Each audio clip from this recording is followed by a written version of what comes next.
job today. Not that the others haven't been good. Nice job today.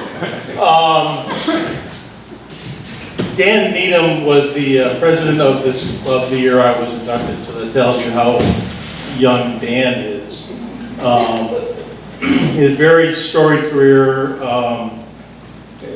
Agilent, whichever company it was when he started, HP Agilent for a number of years. He went off into a number of different directions in his career and started a couple of companies, and gosh, it's been 5 years? 3, 4, 5 years, at 6 years, that he's been working for the Earl Baum Center of the Blind. It's a wonderful program, and we've had Dan spread it in 2 years ago.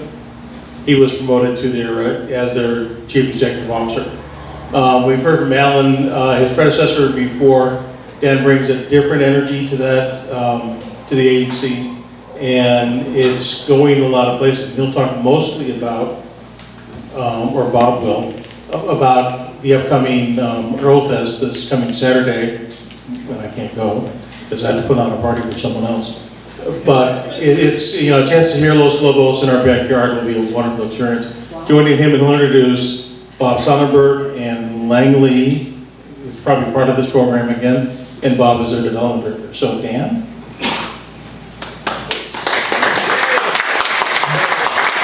Thank you very much, Barry. And give them a good Rotary Sunrise welcome.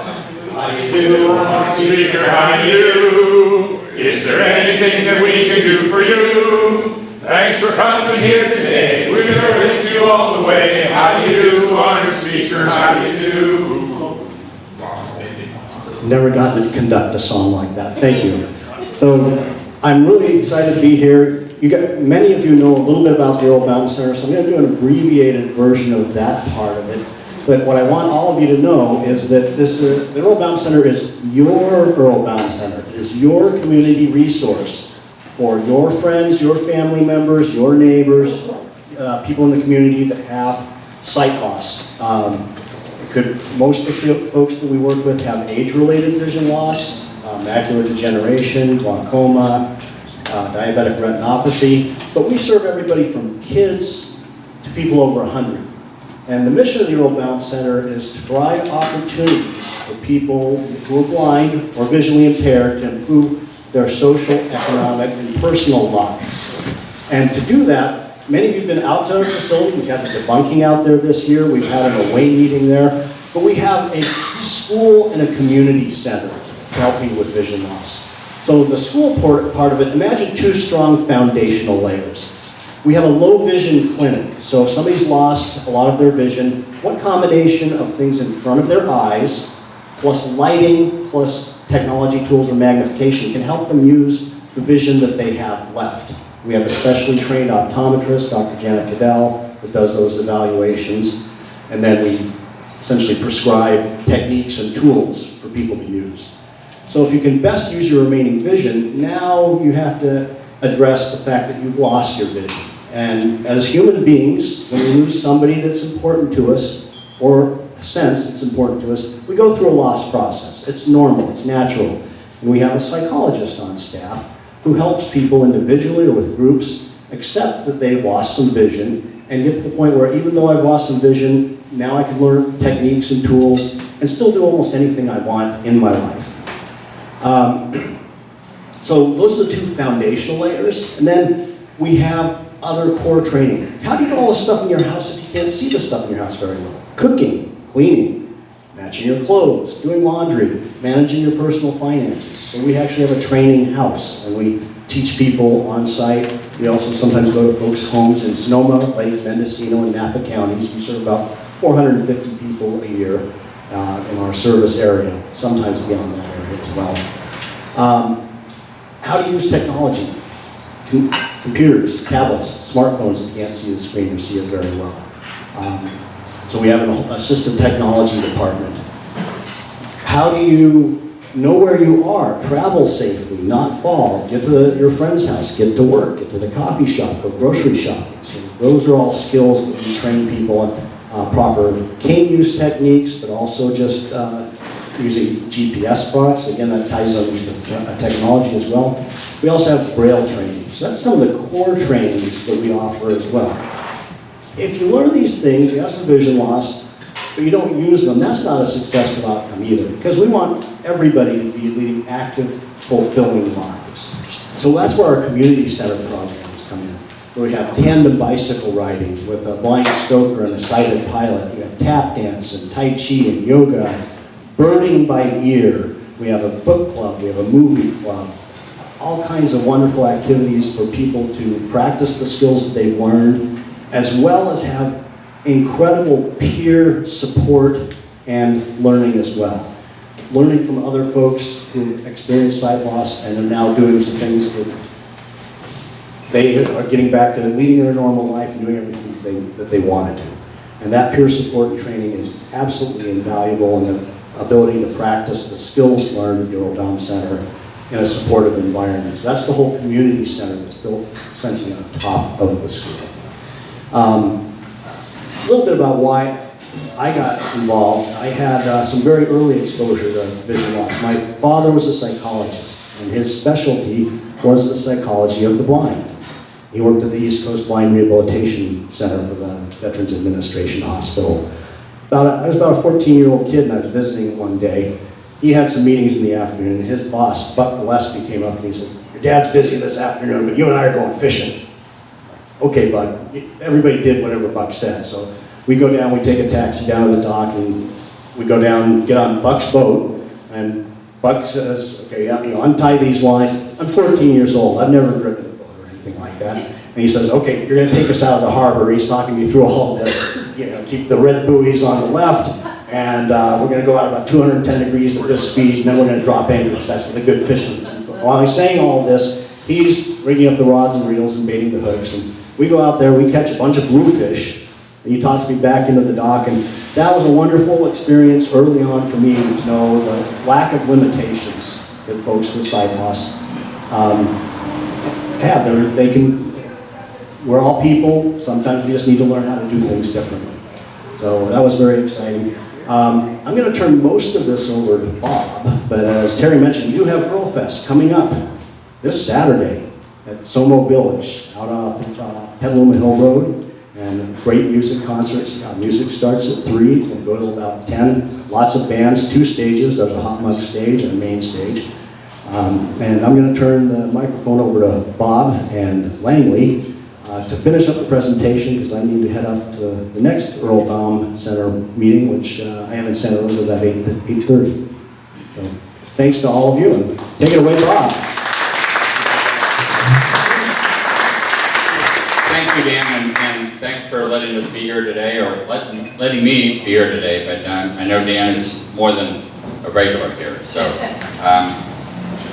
as Terry mentioned, this is my guide dog, Langley, and he has been to many of these presentations that I've done over the years, and he may lay down pretty quickly, and he may start snoring, and it's a reflection of me, not necessarily the audience here, so just bear with it. But maybe just to start out a little bit, as Dan said, I'm the development director of the Earl Dom Center, and I just yesterday celebrated my first year anniversary with the organization. So it's been a great opportunity for me, and look forward to many great things in the future too. But my story really kind of began in 2004. I was driving up to Sacramento early in the morning and just outside the city limits, and all of a sudden I couldn't see the freeway signs, and it happened that quickly to me. It's the diagnosis is myopic degeneration, so it's similar to macular degeneration, and maybe to give the audience a somewhat of a picture of what I can see, and I can see everything in this room, but just not in sharp detail. I know I can see all the tables, and I'm good with high contrast type situations, but it has been a pretty amazing journey, and the day that I lost the sight, it's retina related, and so my retina is just not working on all cylinders, but it was a pretty traumatic day, and it was the last day that I drove a car, and 2 days after it happened, it was happened on a Saturday, so the doctor's office was closed Sunday, and I went up early Monday morning, got the diagnosis, and really the biggest thing for me was hearing from the doctor saying, Bob, it's not going to change, it's not going to get any better than it is, so this is welcome to the world of low vision. So I went home night and sat down with my two boys. We have two boys, and my wife had driven me up to the doctor here in Santa Rosa, actually, and sat down with each one of my sons individually. And I love to share this story, but told my first son, Rob, that this is what happened. And he said, well, Dad, however I can help you, I'll be glad to help. But I have a question for you. And I said, okay, well, what is it, Rob? And he said, well, I've heard that when you lose one of your senses, another one is supposed to kick in. I said, I've heard that, Rob, but this just happened, so what are you asking me? He said, well, when are you going to get a sense of humor? He's much bigger than me, so I just gave him a big hug, okay?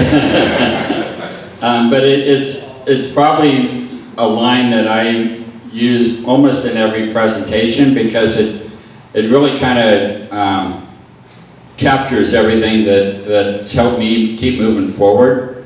And having that humor, and if people don't laugh, I'm working on the humor thing. So it's all good, but having that attitude and having that perspective really has helped me since 2004 to keep moving forward. I've always been actively engaged in work, and I've worked ever since I lost the vision. And it has been a real journey. As Dan mentioned, a lot of the core programs and the school part of the Earl Baum Center, they were all pieces that I kind of had to reach out and develop on my own. We didn't have this community center like the Earl Baum Center, and I live in Marin County, and you think it has a lot of services to offer, but there wasn't an Earl Baum Center. I actually connected with the Earl Baum Center early on and participated in a tandem bike ride.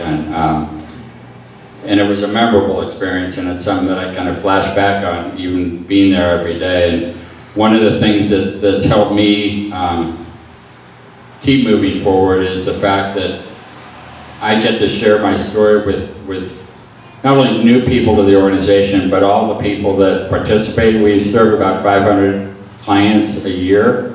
And to hear their stories and to share their journeys into the low vision world and how they deal with it, who they deal with, has been pretty remarkable. And one of the things that I did early on was I kind of developed my own support system. I looked in the world and looked around the community. I looked at people that were successful in business and professionals, and there was a gentleman I met here earlier. One of the individuals I reached out to was Rich Irwin, who lives over in Oakmont, Santa Rosa, and he was a gentleman that had lost his sight later in life, and he was telling me about some of the carpentry projects that he was working on, and I said, Rich, how do you do that and not be able to see? He said, well, a lot of it is mental stuff and mechanics, and so I knew how to do it at one time, and it takes me a lot longer to do things now, but if I just figure if I can keep that positive attitude and keep moving forward and be patient. You have to develop patience. I know that's one of the things that I've had to work on since 2004, because it definitely does take me a little bit longer to do things that I could do really quickly in the past, but having that positive attitude, having that sense of humor has allowed me to do things. I've traveled all over the country. Prior to coming on board with the Earl Baum Center, I worked for Guide Dogs for the Blind, a national organization. Was in a plane quite a bit, flew all over the country with my guide dog, and one of the benefits of having a guide dog or being considered legally blind is you get a lot of rock star privileges. I wouldn't sign up for it, but you get the blue ticket. You get to go through security pretty fast, and so there are some benefits, and having the dog helps, because I think everybody in this room has come up to say hi, not to me, but to Langley. But that's okay. So it's a great way to connect with people, but having a guide dog helps me walk fast. So it's all good for me. And one of the things that I haven't given up on is I really have always had a really active lifestyle. So I do still a lot of hiking. I love sports. I've had the opportunity to throw out the first pitch at a couple of Major League Baseball games, and I know it wasn't necessarily because of my athletic ability, but I did throw a strike in both cases, okay? So I've done it for the Seattle Mariners, and I've also done it for the Giants. And because I'm always pitching its existence on YouTube, as a YouTube video, if you go on Google Bob Sonnenberg first pitch, I need some more hits to keep it on there. So feel free to look at it, okay? So it is validated. But I really wanted, you know, I can probably tell you a lot of different stories and a lot of different things that I've experienced in the since I lost my vision relative to low vision.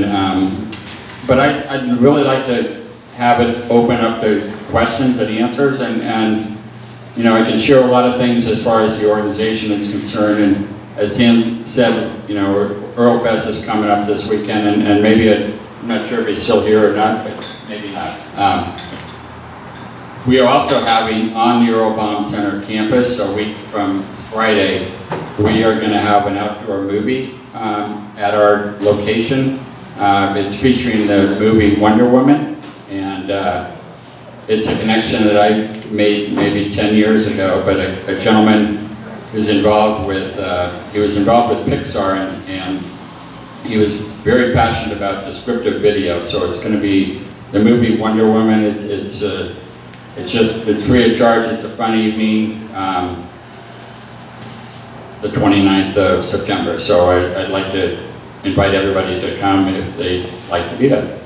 So I'm not really good at responding to Ian's I'll help you. arms being raised. Okay. Paula over here. Okay, go ahead. What was it like when you first got a guide dog?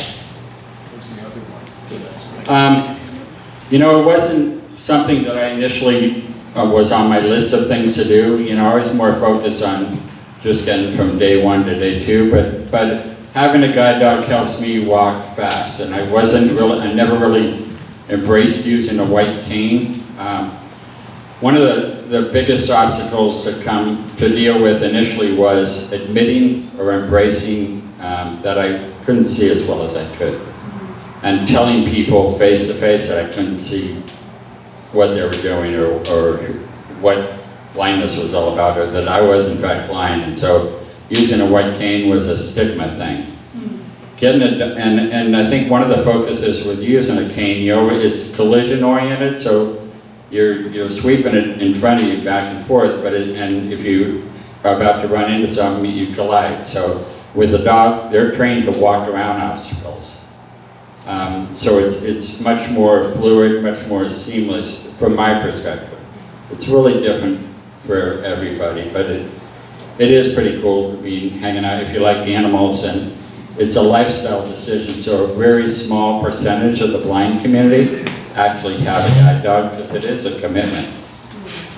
They need to eat, they need to be taken out, they need exercise, so you've got to do all those things. So, but it has made a significant difference in my life, I think, and my family's life and friends' life. So, I hope that answers the question.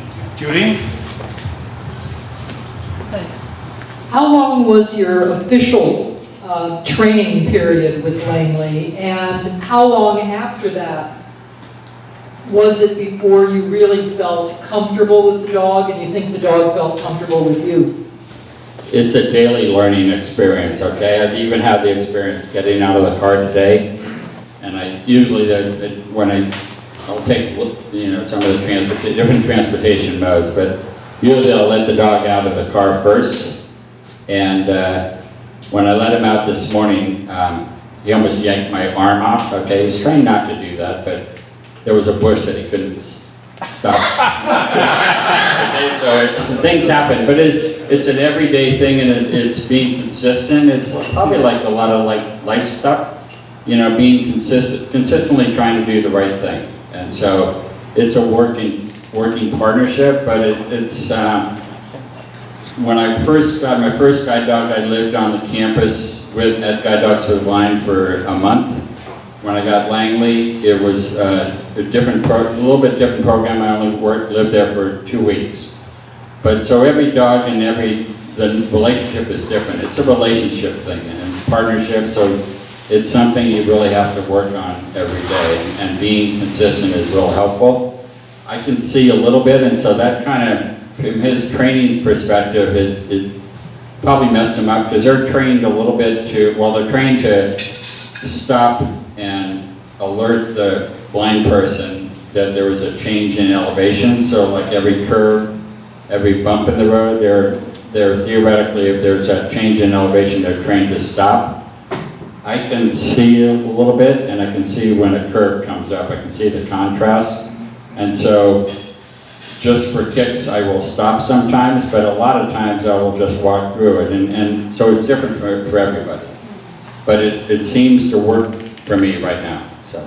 Alan, Mike Cook, who's right in front of you. Yeah. Hi, Bob. Hi. So I'm interested, how old is Langley and how long will he continue to serve as a guide dog? He's 5.5, and they generally work till they're for about 8 years. I have another, we didn't mean to have this, but we actually have 3 dogs at home. So I have a retired guide dog who's fully embraced retirement and is a really true couch potato, okay? So his name's Nino, but he's a special dog for me, and it's not for everybody, but it's fortunate that he can still be with us. He really has no interest in Langley. They have respectful interaction, so. But for me, making the decision from getting a new dog was, as I mentioned, I'd like to walk fast, and at the time when Nino was close to 10, I started walking faster than him, so it was a pretty easy decision for me that, it's time to get another dog. So David Mark Raymond, who's in the back of the room to your left. With a question, what's the incidence of low vision, of people with low vision or blindness in our community? I don't have a good answer for that, and a lot of it is acknowledging and accepting that you do have low vision. It was really interesting. Just maybe 3 or 4 weeks ago, we went with one of my colleagues, we went to an event that the Metro Chamber had, and they had a whole bunch of exhibitors, and one of the ladies behind the table at one of the exhibitors, she admitted to us that she couldn't see and had low vision. And she admitted to us that this started 4 years ago, and that she wasn't getting support at all really from her.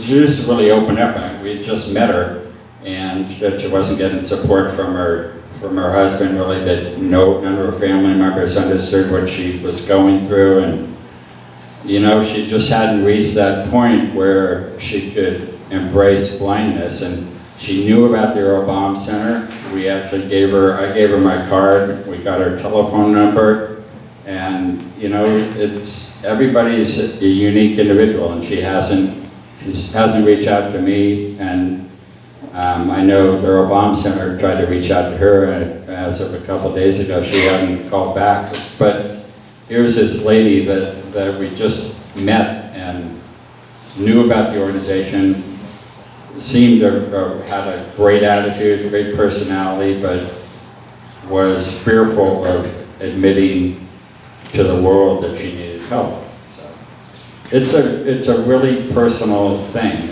and having support, having a group like the Rotary having a support group is critical, I think. But you have to be willing to accept support. And one of the tests that I went through, in order to get a guide dog, you have to demonstrate that you have good orientation and mobility skills. So you had to use it. I had to demonstrate to some licensed professionals that I could use a cane. Well, the test was that they blindfolded me, and they said, we're going to take you to the mall, and we want you to find a place in that mall, and we'll meet you there. Well, I figured I had it nailed because I knew them all. I could see it blindfolded.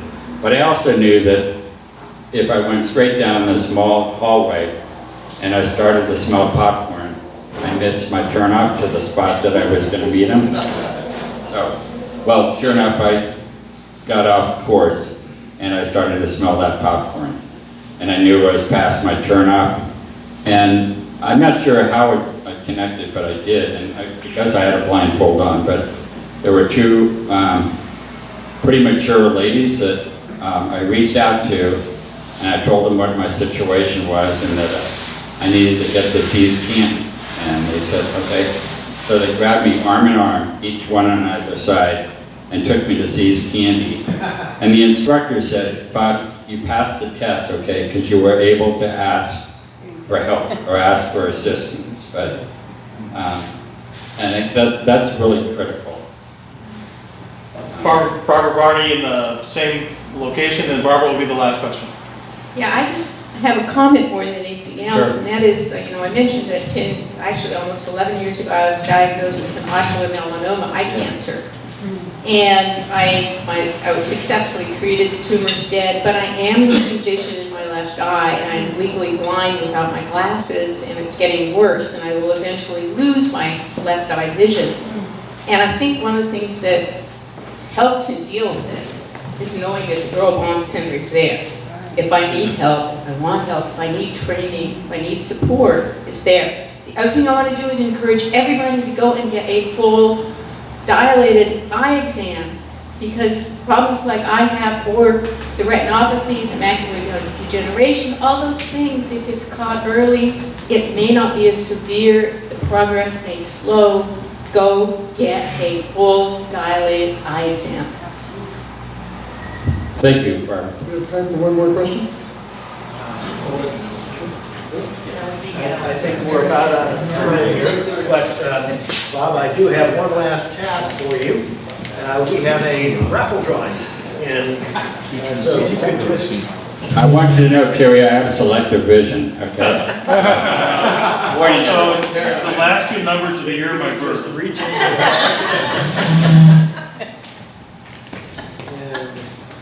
and the number is 8553. My sister's birth. Yes. Rich get richer. There you go. Bill has a constellation. Okay. It's a can. If I gave it to him, he'd give it to me.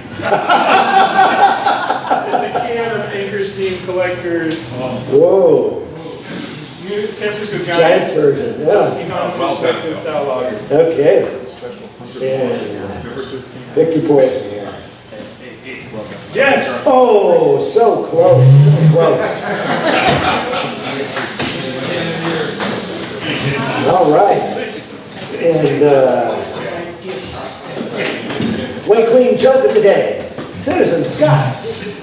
Where's the mic? Mike. Mike Dean. Mike. No. Nobody's fault. As you like. Yes. Private Citizen Scott here. I decided, okay, I'll come up with a good joke. I'll Google what is the funniest joke that has ever been joked. And this is what I came up with. So get ready, it's really hilarious. It seems there's this lady, and she's waiting at the bus stop with her baby. And the bus pulls up, and the bus driver opens the bus door, and he looks down and he goes, whoa, that is the ugliest baby I have ever seen. And he invites her on the bus, okay, you can get on, but I gotta tell everybody this. So he takes down, he goes, everybody on the bus, I want you to know that the ugliest baby that has ever lived is getting on this bus right now. And the lady she's horrified. She just can't believe her. She's, about to cry. And she walks down the bus and she sits down next to this man. And the man says, wow, can you believe the bus driver just said that to a lady holding a baby? And she said, yeah, I can't believe it. When I heard it, I couldn't even say anything. I was totally dumbfounded. I didn't know what to do. And the man says, yeah, well, somebody should tell that guy off because he can't get away with that stuff. And she says, yeah, somebody really should. You know what? I think I will. I'm going to do it right now. And he says, yeah, good idea. Go tell that guy off. Here, I'll hold your monkey for you. Wasn't that? No, that was the funniest joke. I'm sorry. So, bad. Bill's joke is, I married Miss Wright. I just didn't know her first name was Always. Joe, take us out. Trails to you till the weekend. Happy trails to you. Keep smiling until then. Happy trails to you till we meet again. Belmont.